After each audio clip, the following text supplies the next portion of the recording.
Bismillahirrahmanirrahim. Qala al-mu'allif rahimahullahu ta'ala wa nafa'ana bihi wa bi ulumihi wa bi asrarihi fid dharain amin amin ya rabbal alamin. Bismillahirrahmanirrahim. Al-haditsul khamis.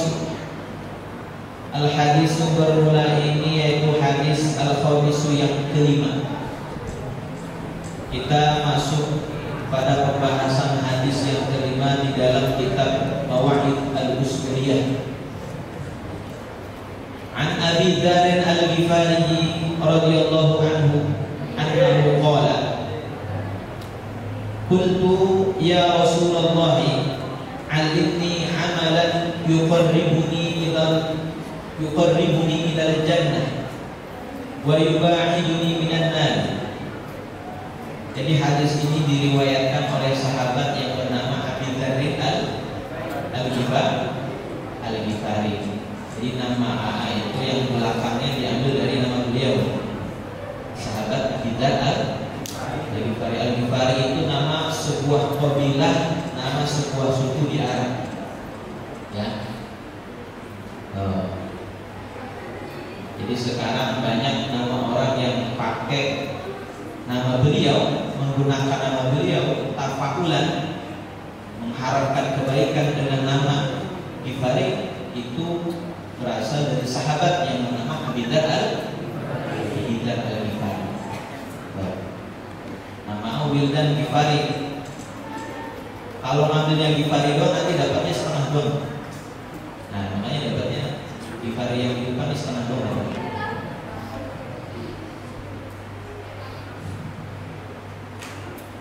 Diriwayatkan dari sahabat Abi Dzar al-Ghifari annahu, bahwasanya beliau itu qala, berkata siapa Abi Dzar, qultu ya Rasulullah, beliau berkata kepada Rasulullah, ya Rasulullah, 'allimni amalan yuqarribuni ilal jannati, ajarkanlah kepadaku satu amalan, satu perbuatan yang bisa mendekatkan diriku ke surga, yang bisa memudahkan aku menuju ke surga.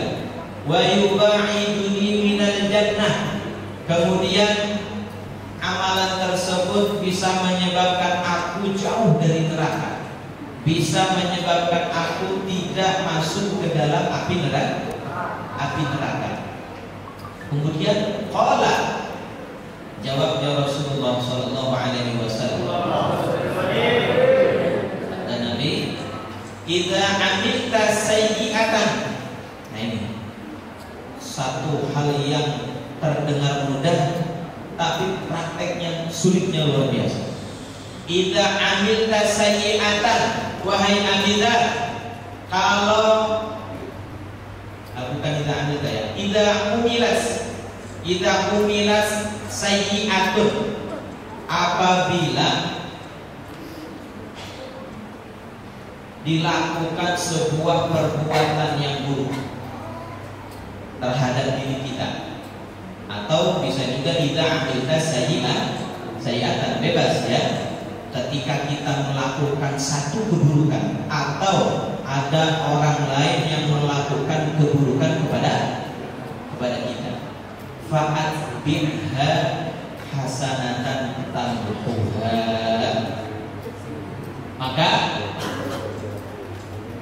kesalahan atau keburukan yang kita lakukan ataupun keburukan yang dilakukan orang lain kepada kita, kita balas, kita hapus dengan perbuatan baik. Sebagaimana salah satu makalah mengatakan, atau salah satu hadis, ahsin man ahsana ilaika wala tusib man asaa ilaika, berbuat baiklah kepada orang yang baik kepada kamu, tetapi janganlah membalas keburukan terhadap orang yang berbuat buruk kepada kamu. Itu yang susah kita amalkan. Kemudian Abi Dzar al-Ghifari melanjutkan ucapannya, qultu aminal hasanati qaulu la ilaha illallah.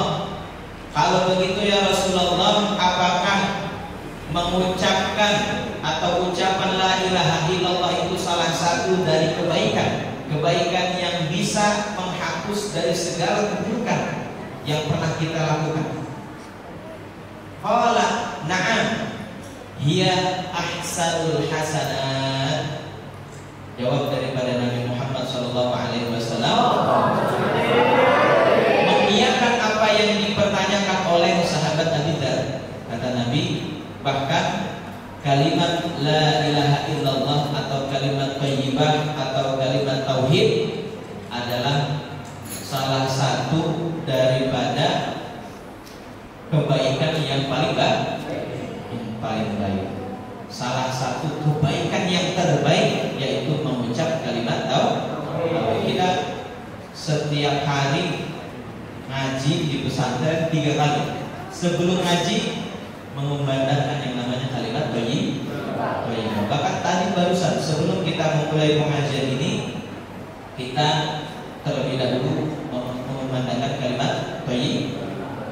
Insyaallah, kalaupun sebelum kita melangkahkan kaki ke pengajian ini, ke masjid ini, ada kesalahan yang kita buat, ada keburukan yang kita lakukan, semoga saja terhapuskan oleh kalimat thayyibah.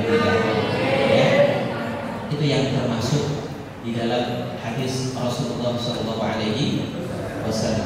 Nah, sebagaimana biasa di dalam kitab Mawahidul Usuliyah ini, ketika mengutip satu hadis akan disertai dengan hikayah. Ada cerita-cerita yang memang berkaitan dengan hadis yang tadi kita dengarkan. Wa ala hadza hikayatun.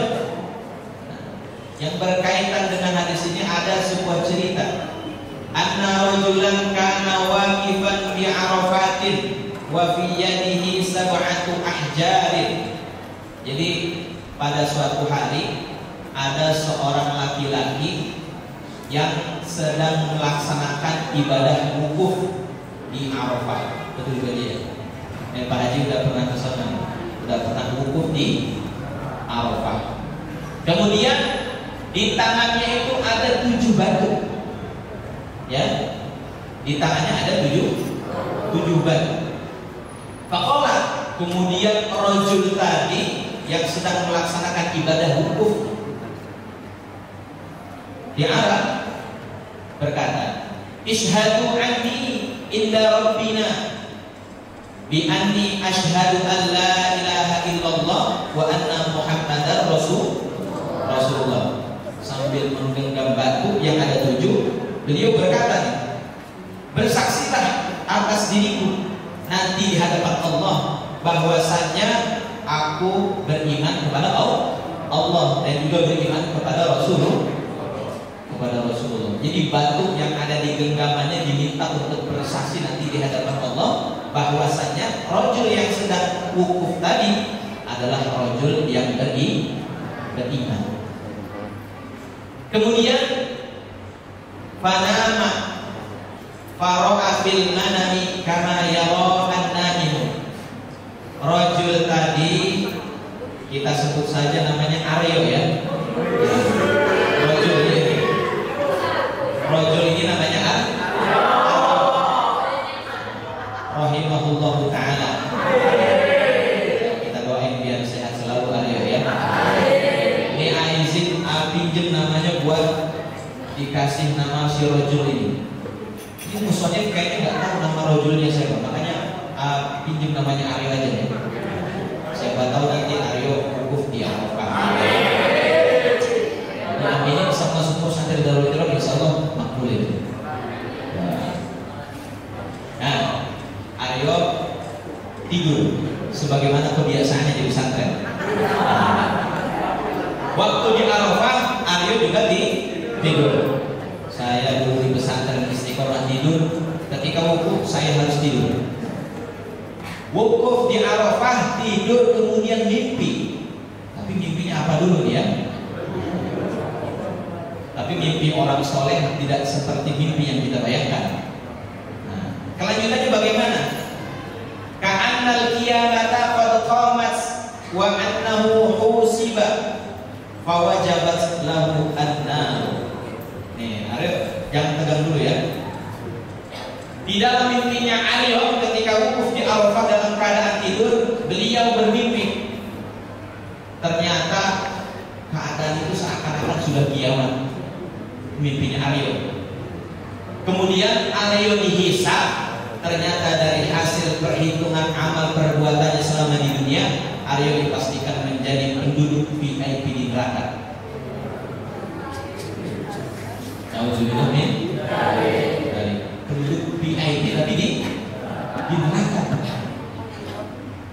Nah, ini jangan diaminin ya Aryo ya, jangan diaminin. Fa akhadahul malaika, kemudian di dalam mimpi itu setelah penimbangan amal perbuatan, setelah perhitungan amal perbuatannya Aryo sudah masuk dalam daftar masyarakat VIP di neraka. Dijemput sama malaikat.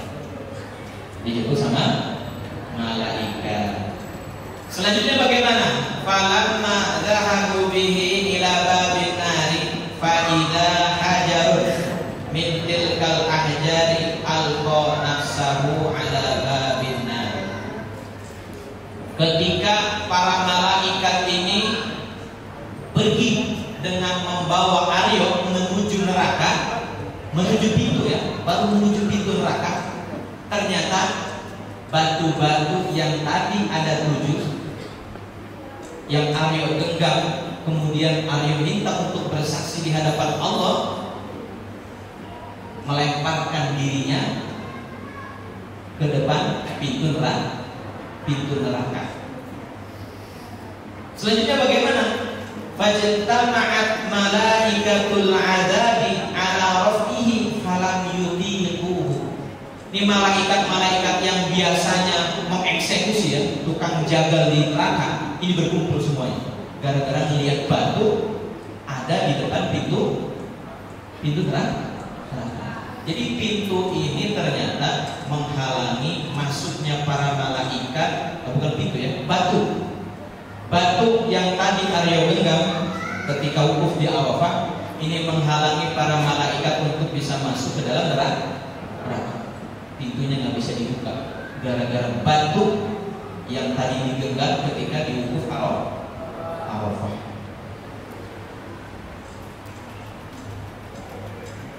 Summa siqa bihi ila babin akhar. Kemudian Aryo dibawa ke pintu yang lain. Kan pintu neraka itu banyak ya. Aryo dibawa ke pintu yang lain. Ini kayak masjid aja nih.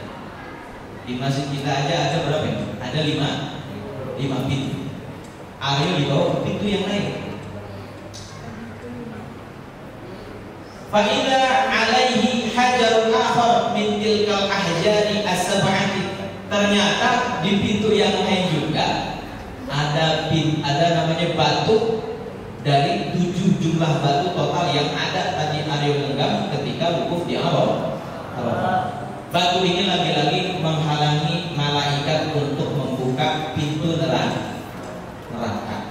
Gak bisa dibuka lagi tuh neraka. Barokahnya batu yang Aryo bawa dari Arafah.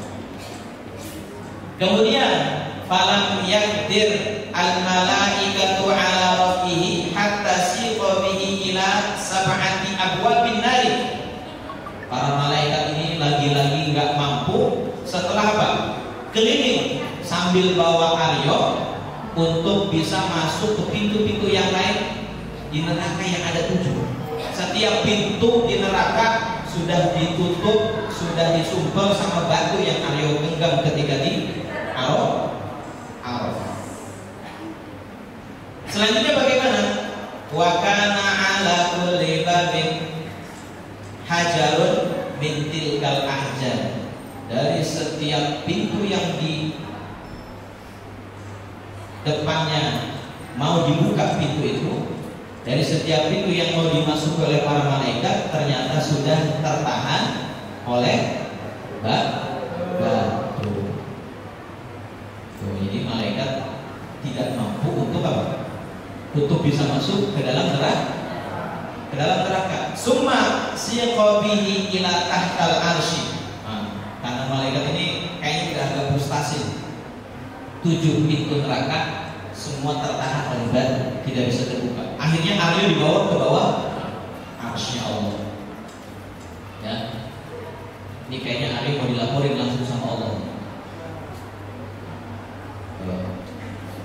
Faqalat al-malaikatu Rabbana anta ta'lamu bi amri abdika wa inna la najidu lahu sabilan ila nari. Ya Allah, Engkau ini Maha tahu tentang hambamu yang bernama Aryo ini.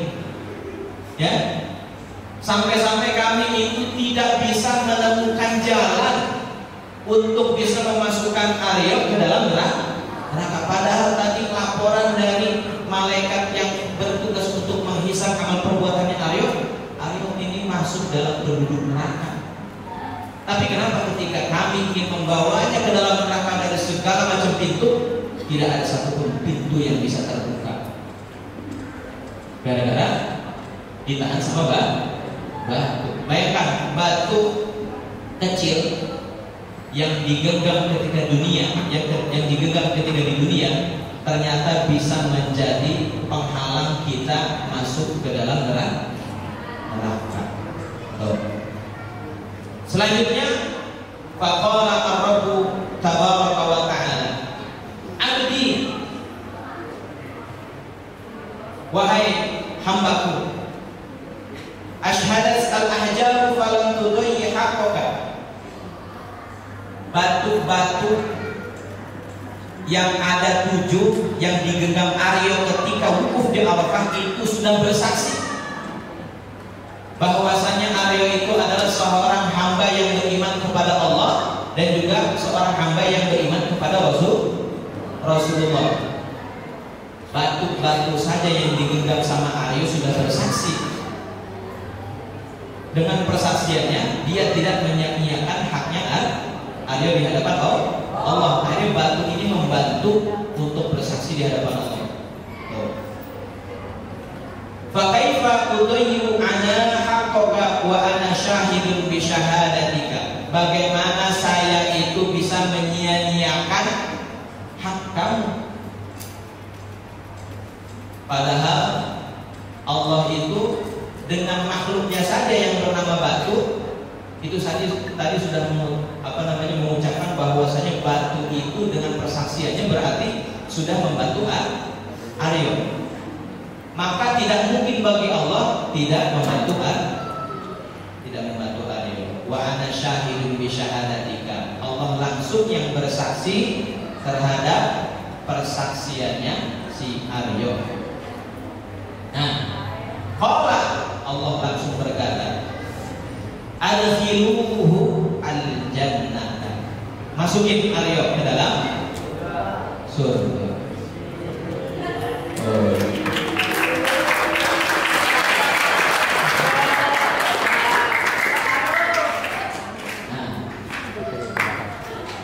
Kemudian lanjutannya bagaimana? Falamma qawba min babil jinani idza abwabuha mughlaqah. Ketika Aryo ini sudah dekat mau masuk ke pintu surga, ternyata pintu surga juga terkunci. Ya, pintu surganya juga terkunci. Jangan-jangan Aryo bawa batu, cuman enggak ini nih kayaknya ya, batu yang ke-8 kayaknya. Kira-kira apa yang membuat pintu surga terkunci juga? Apakah amal perbuatan yang lain? Tapi tidak sampai di situ ya. Faja'at syahadatu la ilaha illallah. Kemudian syahadatnya Aryo, bukan syahadatnya Aryo ya, persaksiannya Allah terhadap keimanannya Aryo ini datang membawa pertolongan. Akhirnya apa? Wa futihat al-abwabu kulluha. Akhirnya semua pintu surga terbuka. Fadakhala ar-rajulu, maka masuklah rajul yang kita sebut beliau sebagai Aryo. Ya. Akhirnya dengan persaksian Allah, dengan pertolongan Allah. Karena apa? Allah nggak mungkin menolong Aryo kalau ketika di dunia Aryo tidak bersaksi, tidak bersyahadat, tidak beriman kepada Allah dan juga Rasul. Nah, ini dari hikayat yang kecil ini kita bisa mengambil sedikit kesimpulan. Ya, bumi Allah dimanapun, ini kamu semua nggak ada yang orang kampung Raden. Paling orang kampung Raden cuma nama Pak Haji. Pak Haji juga udah belasran tadi. Yang lain Kang Pala dari Sukabumi ya, Kang Fuad dari Bandung dekat Stadion GBLA. Itu ya Kang Fuad ya. Jadi kalau sering lihat di TV itu kalau Persib tanding, Kang Fuad itu ada di stadion. Ya. Ini korlapnya Viking bagian Bandung, Bobotoh dan Sekeras. Kang Fuad. Alhamdulillah. Nih, kita semua yang ada di sini berasal dari daerah manapun. Bahkan suatu saat nanti kita pergi dari tempat ini, suatu saat kita meninggalkan Darul Kirab, tanah yang ada di pesantren, tanah yang ada di masjid ini, bahkan masjid ini bangunannya, pepohonannya, semua nanti akan bersaksi di hadapan Allah tentang perbuatan kita semua. Ya. Kalau kita berbuat baik, di pesantren, di kampung ini, tanah, binatang, tumbuhan akan bersaksi atas kebaikan kita. Tapi begitu juga ketika yang kita lakukan adalah keburukan dan kita lakukan adalah kemaksiatan, maka tanah, tumbuhan, hewan-hewan akan bersaksi atas keburukan kita. Makanya para santri semuanya jangan meremehkan keburukan sekecil apapun. Begitu juga kebaikan sekecil apapun jangan sampai kita remehkan. Ya, kamu apapun yang kamu lakukan di pesantren, di dalam masjid ini, semua akan disaksikan nanti di hadapan Allah. Kalau memang yang kita lakukan adalah kebaikan, semoga saja kita berdoa, kita mohon sama Allah, semoga kebaikan kita nanti menjadi sesuatu yang menolong kita di akhirat. Kalau memang keburukan yang kita lakukan, semoga saja Allah mengampuni keburukan kita. Tuh, yang kita harapkan seperti itu. Ya, jangan sampai nanti ketika dihisab di akhirat lebih banyak keburukannya. Kita mau nyari pertolongannya dari mana lagi selain dari perbuatan-perbuatan baik yang kita lakukan. Nah, itulah sekilas makna ataupun penjelasan yang bisa kita ambil manfaatnya, faedahnya dari hadis yang kelima pada kitab Mawa'idul Usburi. Kita semua berharap dan berdoa kepada Allah, semoga ilmu yang kita dapatkan di pesantren, di sekolah adalah ilmu yang bermanfaat dan bisa membantu kita di kemudian hari. Dan kalaupun kita pernah melakukan sebuah kesalahan, keburukan atau kemaksiatan, semoga Allah mengampuni dosa-dosa kita semua. Itu inti yang paling inti di dalam hadis yang kelima. Ya. Untuk kedepannya setiap pengajian, kalau bisa setiap pengajian apapun, kamu nggak punya kitabnya, beli kitabnya. Kalau belum punya kitabnya, aku bawa buku catatan khusus. Ya, jangan setiap bulanan diomongin, setiap bulanan juga kamu lupa. Itu diomongin sudah dari tahun kemarin. Ya, Nanti kita ketemu pengajian bulan lagi, insya Allah bulan April. Kalau nggak April, Mei, baru pengajian bulan lagi. Ada pengajian bulan. Kayak itu, gitu ya. Akhirnya Aryo masuk ke mana tadi?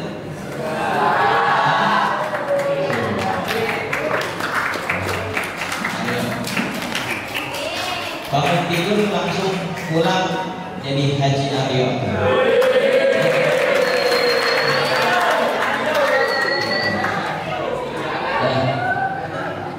Untuk kedepannya ya, kalau bisa ini live streaming bukan cuma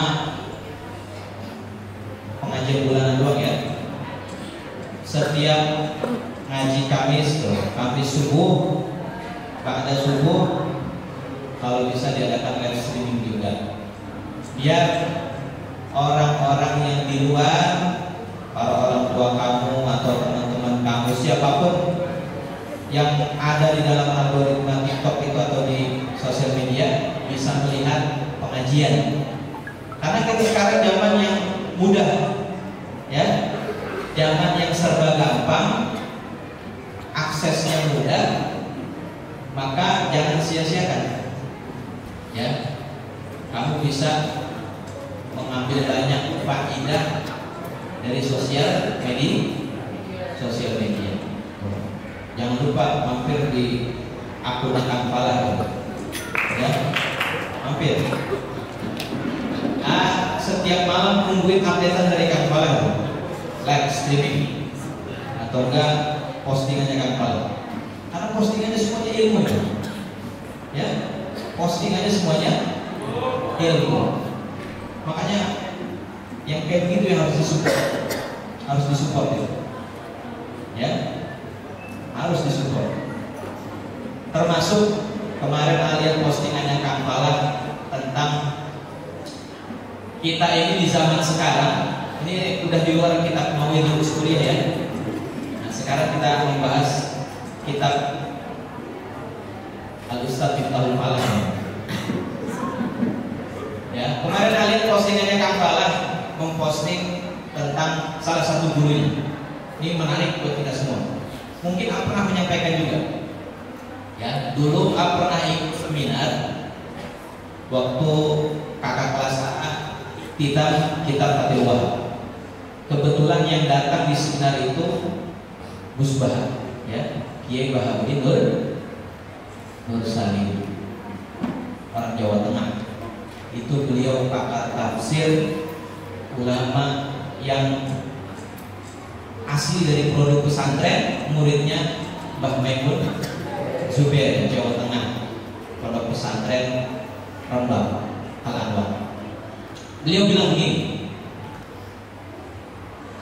alumni pesantren yang belajar dari dasar sampai dia lulus itu mempelajari berbagai macam bidang keilmuan, khususnya dalam bidang ilmu agama. Katakanlah fikih ya, fikih contoh. Ketika kita lulus dari pesantren atau enggak, kamu semisalkan pulang dari pesantren liburan, kamu ini atau kita semua harus punya rasa percaya diri untuk tampil. Nah, tampil ini macam-macam. Kalau kita tampilnya dalam berperilaku, mungkin itu masih normal. Tapi kalau kita tampilnya untuk intisyar ilmi, untuk bisa menyebarkan ilmu, ini luar biasa. Ya, kamu bisa istilahnya share keilmuan, membagikan keilmuan yang kamu sudah pelajari di pesantren kepada orang lain. Di mana saja. Tidak harus di masjid, tidak harus di majelis, tidak harus di kelas. Minimal di sosial media kamu. Jadi biar ada kelihatan santrinya gitu. Jangan santri ini kalau megang handphone update-nya jeduk terus. Ya. Minimal ada ilmu yang disampaikan. Orang yang punya ilmu itu harus percaya diri. Ya, harus tampil. Nanti kalau misalkan nggak tampil, yang tampil itu orang-orang yang nggak punya ilmu. Itu kita harus lawan. Ya, makanya yang dipostingan Kangfalah itu, kalau ada orang tampil di sosial media itu bukan hanya sebatas mencari follower gitu ya Kangfalah ya, bukan hanya sebatas mencari gift atau like, tapi semata-mata untuk menyebarkan ilmu. Kamu mau punya misalkan bab toharoh, ya kamu share bab toharoh. Perumpamannya gimana? Nih, kamu tahu dokter? Ada yang tahu dokter nggak? Dokter itu semenjak sekolahnya, kuliahnya, dia menekuni bidang kedokteran. Setelah lulus dari kuliahnya, udah praktek, dia buka klinik atau namanya ditulis di rumah sakit, dokter spesialis pilek, dokter spesialis jantengan, tahu dokter spesialis jantengan? Ada nggak? Dokter spesialis jantung. Itu dia pede dan percaya diri menuliskan namanya di papan klinik atau di papan rumah sakit karena dia punya ilmu. Seharusnya kamu harus pede begitu. Ahli kitab Safinatul Najah, alumni Pondok Pesantren Darul Qirah. Berani gak kira? Ahli kitab Mabadiul Fiqhiyah. Meskipun yang kamu ajar itu cuma Mabadiul Fiqhiyah, kamu mau punya itu ya itu dulu diajar. Syukur-syukur kamu bisa menjadi ahli kitab Fathul Qorib, Fathul Mu'in, Fathul Wahhab. Oh, kamu bisa share keilmuan yang lebih luas, ya. Contoh, jangan jauh-jauh Kangfalah aja. Ini beliau orang alim, harus kita jaga ya. Kang Buat udah kabur nih. Nah, udah kabur Kang Buat ya. Di Darul Qirah kamu atau kita semua ini nggak kekurangan orang-orang alim, ya. Ada Pak Haji. Kalau kamu datang punya permasalahan hidup, ya, Pak Haji, saya belum jajan nih, tolong bantu saya. Pak Haji ini orang yang dermawan. Kalau ada orang yang datang begitu, nggak mungkin beliau nggak tolong. Gitu Pak Haji. Nah, kamu punya permasalahan dalam bidang tauhid, punya muskilat, punya pertanyaan, atau ingin mengetahui, mendalami permasalahan tauhid, datang ke Haji. Bukan cuma tauhid doang, ya. Artinya macam-macam ilmuwan yang lain, macam-macam keilmuan yang lain beliau juga ahli. Nahwunya, sorofnya, fikihnya, apalagi Kangfalah tuh ya. Jangan sia-siakan ketika di sekitar kamu ada orang yang alim, berilmu,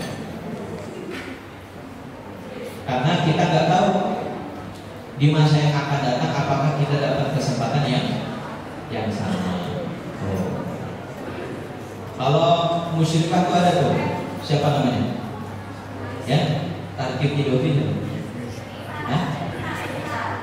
Tarkib Hidofin, Teh Nisa ya. Nah, Teh Nisa Bogor tuh. Ada nggak Teh Nisa? Santri putri, tuh kamu jangan sia-siain orang kayak Teh Nisa.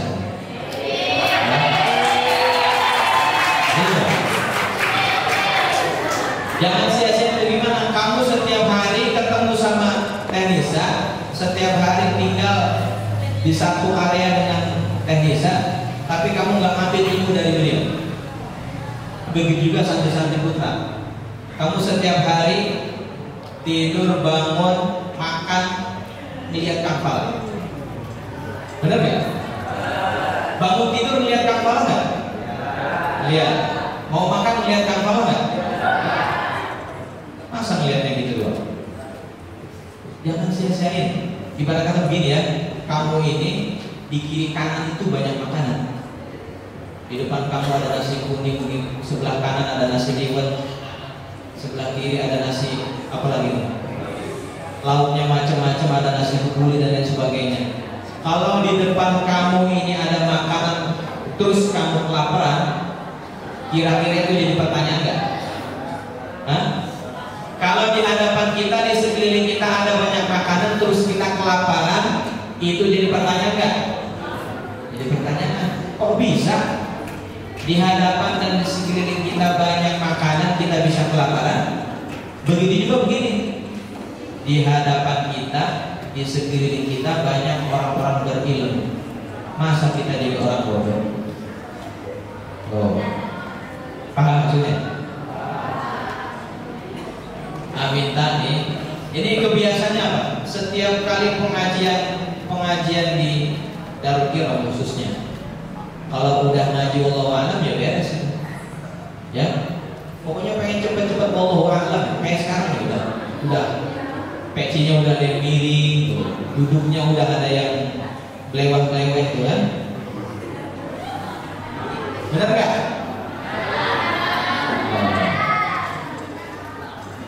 Tenang aja, kamu habis ini ketemu orang tua ya. Tenang aja, tenang. Ini permintaan dari Pak Haji, pengajiannya agak dilamain tadi. Jadi nanti protesnya ke Pak Haji aja. Begitu ya, para santri semuanya, jangan sia-siakan orang-orang berilmu yang ada di sekitar kita. Jangan seperti menjadi orang yang kelaparan padahal di hadapan kita, di sekeliling kita itu banyak makanan. Tuh para santri, contoh dari kakak-kakak kelas kita, dari guru-guru kita semuanya, insya Allah beliau-beliau ini secara keilmuannya bisa dipertanggungjawabkan. Karena Pak Haji, Kang Balang itu semuanya orang-orang yang punya guru. Semuanya orang-orang yang punya guru. Artinya yang disampaikan pasti istilahnya bisa dipertanggungjawabkan. Nah, cukup sekian itu saja. Semoga kita bisa mengambil manfaat dan faedahnya.